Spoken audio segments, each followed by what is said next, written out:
ఓయమ్మని వానదేవునికి ఎప్పుడు కోపం వస్తుందో ఎప్పుడు శాంతం ఉంటుండో ఎరకైతలే కదా. ఒక్కోనాడు దంచుడు దంచుతుంది వాన, ఒక్కోనాడు ఎదురు చూసినా పడతలేదు.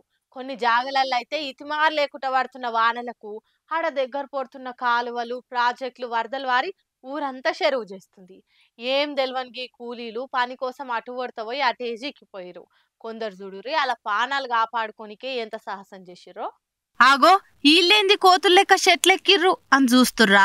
ఏం చేస్తారు మళ్ళా? పానాలు కాపాడుకోనికే ఏ దారుంటే ఆ దారి దోలాడుకోక తప్పది కదా. భద్రాద్రి జిల్లా నారాయణపురం ఊర్లే పెద్దవాగు దాటేటప్పుడు ఉన్నట్టుండి కాలు ఒక్క పారే ఆగుకుట వార్తనే ఉందట. అటు పొడత పోతున్న నీళ్లు 25 మంది కూలీలు ఆ వరదల నడిమిట్లనే చిక్కిపోయిర్రు. ఏం చేయాలనో సమజ్గాక కొంతమంది ఆడ దగ్గర పొడత గానొచ్చిన గీ చెట్టెక్కిర్రు, ఇంకొంతమంది ఆ వరదలనే ఉండిపోయిరట.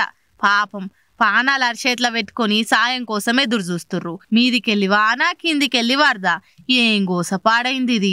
బుక్కెడు మెతుకుల కోసం కూలి పనికి వానలు కూడా బయటకెళ్తే పరిస్థితి గింత అధ్వానం అయిపాయే. చూస్తురు కదా బయట పరిస్థితులు ఎట్లున్నాయో. జర పైలంగుండుర్రి గీ వానలొడిచేదాకా. ఏమంటున్నాం?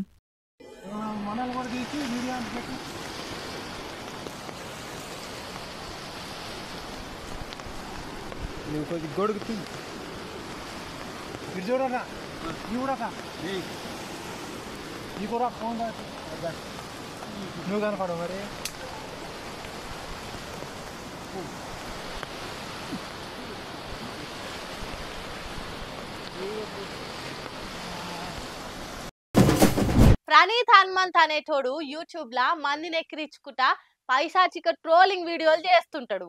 సోషల్ మీడియాలో ఎక్కువ ఉండేటోళ్ళకి తెలిసే ఉంటది ఆ శాల్తి. మొన్న తండ్రి బిడ్డల సంబంధం మీద చెప్పరా అని తీర్లా మాట్లాడి జైళ్ళకు పోయింది. ఇప్పుడు పోలీసుల ఎంక్వైరీలా ఆ ప్రణీత్ అనేటోనికి డార్క్ కామెడీ అని బూతులు మాట్లాడే కాదు, డ్రగ్స్ తినే అలవాటు కూడా ఉందని తేలిందట.